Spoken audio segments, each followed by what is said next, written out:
सर्वेक्षण, एक है भारत का बजट और एक है बिहार का बजट। ये चारों आपको तुलनात्मक तौर पर करना है। गनीमत है कि अब केवल एक ही साल का करना है। पिछली बार जो परीक्षा दिए थे हम लोगों को आइडिया नहीं था कि क्या पूछेगा, तो हम लोगों ने क्या किया था, 2 साल का कर लिया था। तो किया हुआ तो ऐसा थोड़ी है कि अब नहीं आएगा तो आपकी मेमोरी से मिट गया है। तो यदि आपने मेहनत उस पर किया तो थोड़ा रिवाइज कर लीजिएगा पिछले आंकड़ों को भी, क्योंकि नुकसान तो उसका होना नहीं है, लेकिन थोड़ा फोकस करके बाइफरकेट कर लीजिए इस साल का और पिछले साल का क्या अलग अलग है। ठीक है, 4-5-10 चीज़ें ही होती हैं, 4-5-10 चीज़ें ही होती हैं जो इकोनॉमिक्स में समझना होता है, बाकी सब आंकड़ों का खेल है। और जो समझना होता है उसका सार हम आपको कई बार बता चुके हैं, एक छोटा सा हम बता देते हैं। इसको आगे आप लोग कभी भी, यह इकोनॉमिक्स का एक जंतर है, तालिस्मान कहते हैं ना कि मैं एक जंतर दे रहा हूँ, तो यह उसका जंतर है और उसका नाम है, टॉपिक्स को हम लोग देखेंगे क्योंकि मैंने कहा कि थोड़ा सा समझ में वो नहीं आया तो मैं बता दे रहा हूँ। पूरी अर्थव्यवस्था, पूरे विश्व की अर्थव्यवस्था इसी चीज़ पर टिकी हुई है। किस चीज़ पर? ग्रोथ रेट पर। हमारी अर्थव्यवस्था में हमारे प्रधानमंत्री का, वित्त मंत्री का, डीएम से लेकर सीएम का, सीएम से लेकर पीएम तक का सब पे टारगेट क्या है? राजस्व की वृद्धि और आर्थिक वृद्धि। हमारी रेटिंग होती है, विदेशी मोडी करे या कोई करे, जितनी भी एजेंसी हमारी रेटिंग करती हैं किस आधार पर करती हैं? हमारे जीडीपी का ग्रोथ रेट क्या चल रहा है, यानी हमारे देश का विकास दर, आर्थिक समृद्धि क्या है, इसी पर ना सारा मामला। अभी से नहीं, यदि हम इतिहास में जाएं तो अशोक से शुरू करके अकबर से लेके ब्रिटिश काल तक जमा और हासिल, हम बताते हैं इतिहास में, जमा और हासिल के फ़र्क को कम करना ही उद्देश्य होता है किसका?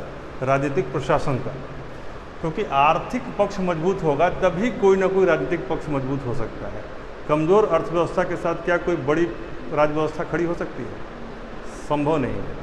तो उसको मजबूत करने के लिए ये एक फार्मूला है, इसको कहते हैं RCF। ठीक है, रेट ऑफ कैपिटल फॉर्मेशन।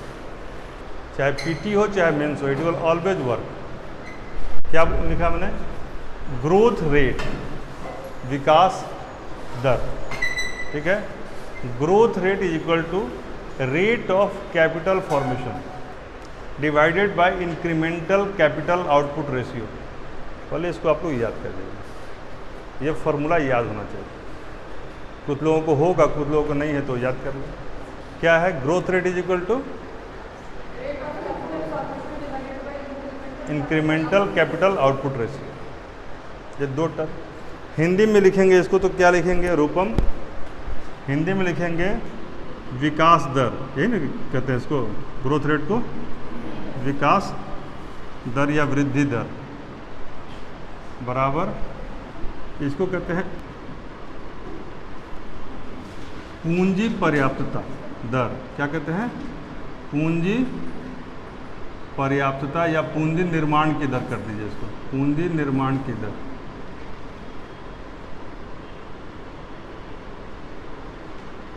ठीक है, पूंजी निर्माण की दर, और उसको डिवाइड करेंगे प्रति एकक निर्माण लागत।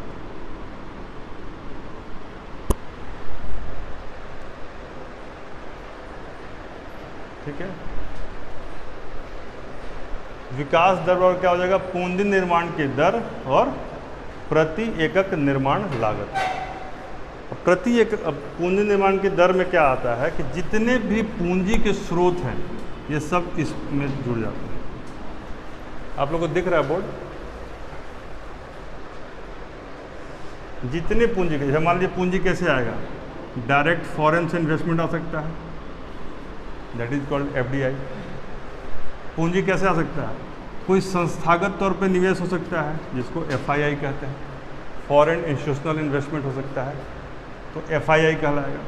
यह हो सकता है आपने अपने लोगों पे टैक्स लगाया हुआ है तो भी पूंजी का निर्माण हो सकता है। आपने कोई रेवेन्यू के लिए सोर्स जनरेट किया हुआ है तो भी हो सकता है। रेवेन्यू आपको हो सकता है कहीं से कोई डोनेशन मिल जाए बड़ा सा, तब भी हो सकता है। कोई ड्यूटीज़ आप लगा सकते हैं तब भी हो सकता है। कोई शेष लगा सकते हैं,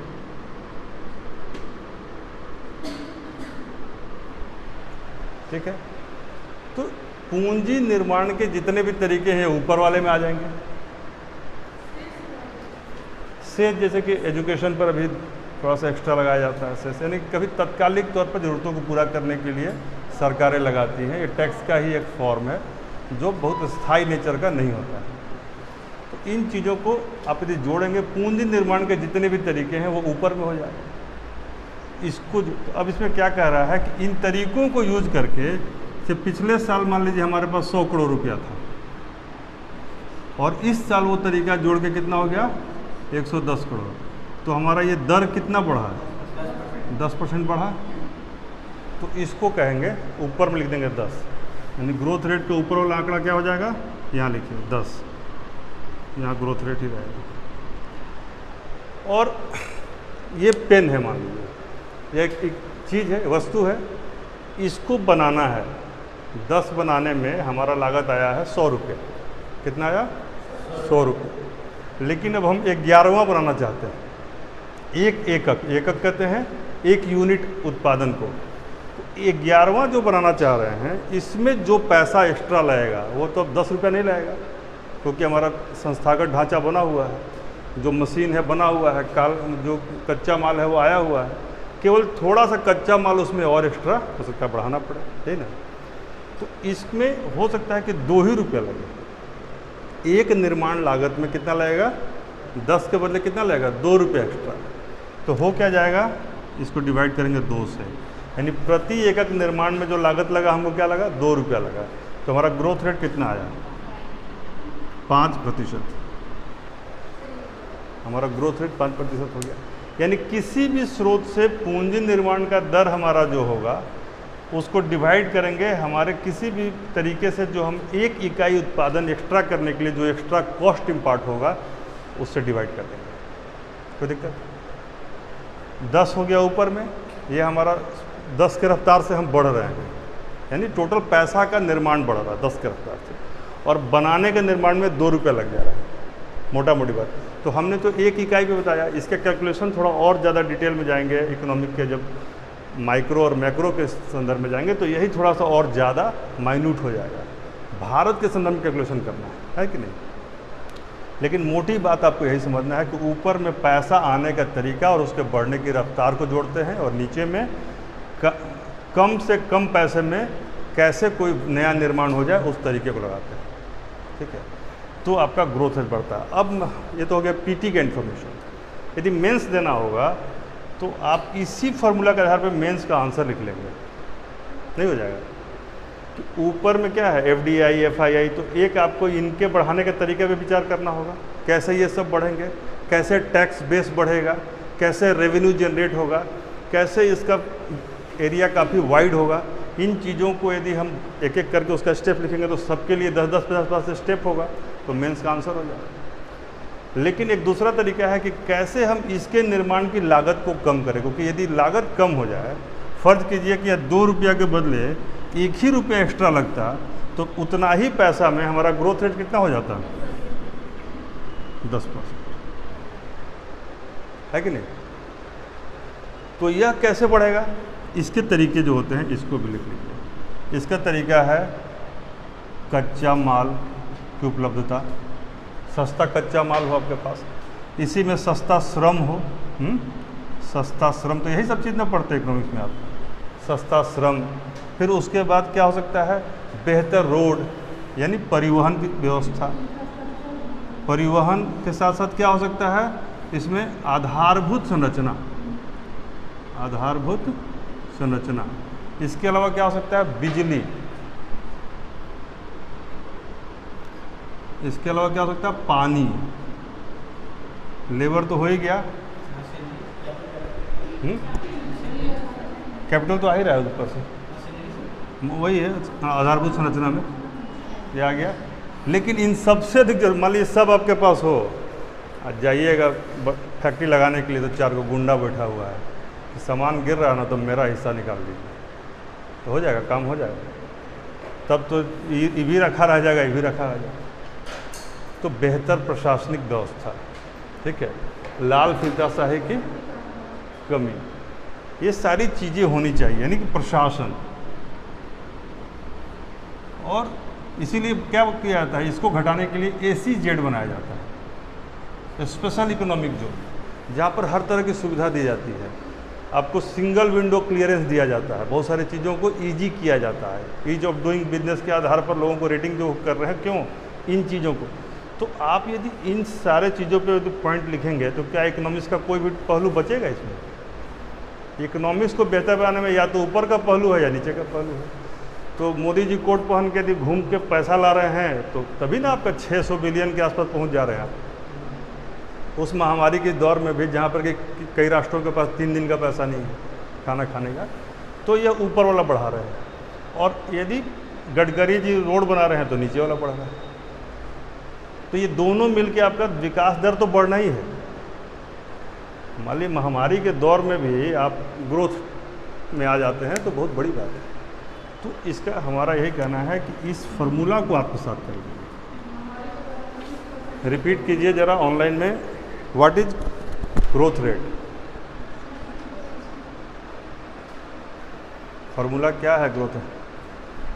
हाँ बोलिए।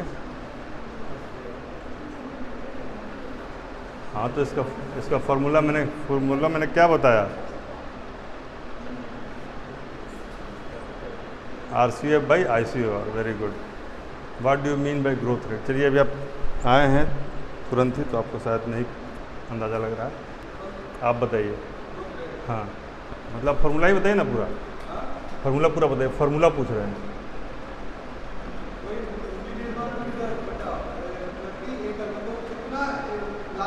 हाँ यानी पूंजी निर्माण का दर से क्या मतलब है, किस रेट से पूंजी बढ़ रहा है। पिछले फाइनेंशियल ईयर के मुकाबले इस फाइनेंशियल ईयर में आपके पूंजी का ग्रोथ कितना हो गया, तो ये ऊपर में रहेगा।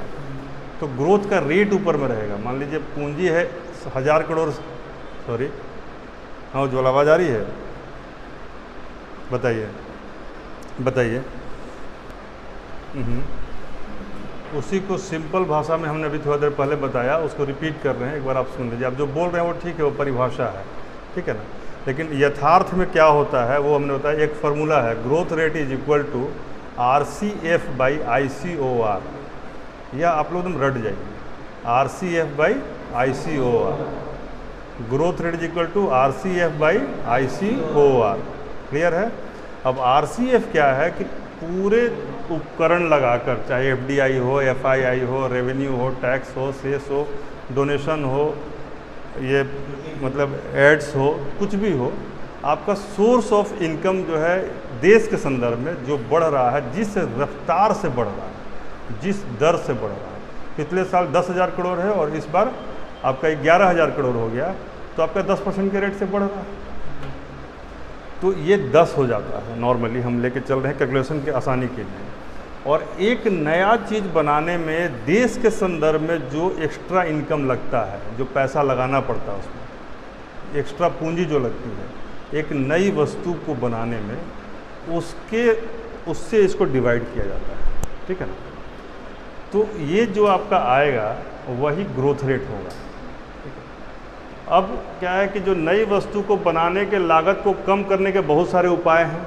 आधारभूत संरचना का विकास कीजिए, सस्ता श्रम लीजिए, स्किल्ड लेबर लीजिए, ट्रेंड लोगों को रखिए और बढ़िया से जाने आने में कम समय लगे, इसीलिए फ्राइट कॉरिडोर बनाया जाता है। तमाम चीज़ें, जितना भी इकोनॉमिक के अवान्तर विषय हैं वो केवल इसी से समझ में आ जाएगा। मान लीजिए अभी जो गति शक्ति मिशन बन रहा है वो क्या बन रहा है, वो इसीलिए बन रहा है ना कि चीज़ें तेज़ी से हो।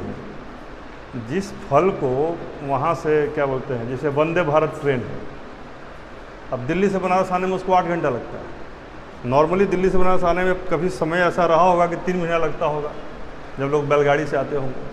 तो उससे 3 महीने से हम लोग कितने देर पर आ गए, 8 घंटे पर। कार्गो जेट से जाएंगे तो 1 घंटे में भी हो जाएगा। तो ये जो चीज़ें हैं ना, वो इस चीज़ को सहूलियत प्रदान करती हैं। और FDI FII क्या है, यदि आपकी प्रशासनिक व्यवस्था, आपकी सरकार यदि स्थिर है तो ये चीज़ें बढ़ती हैं।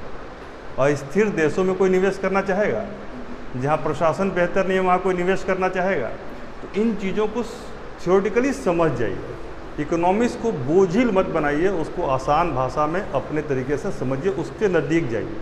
जैसे घर का बजट में क्या होता है, पैसा किन किन स्रोत से आएगा और किन किन स्रोत में जाएगा, इसी को ना सामान्य अर्थों में बजट कहते हैं।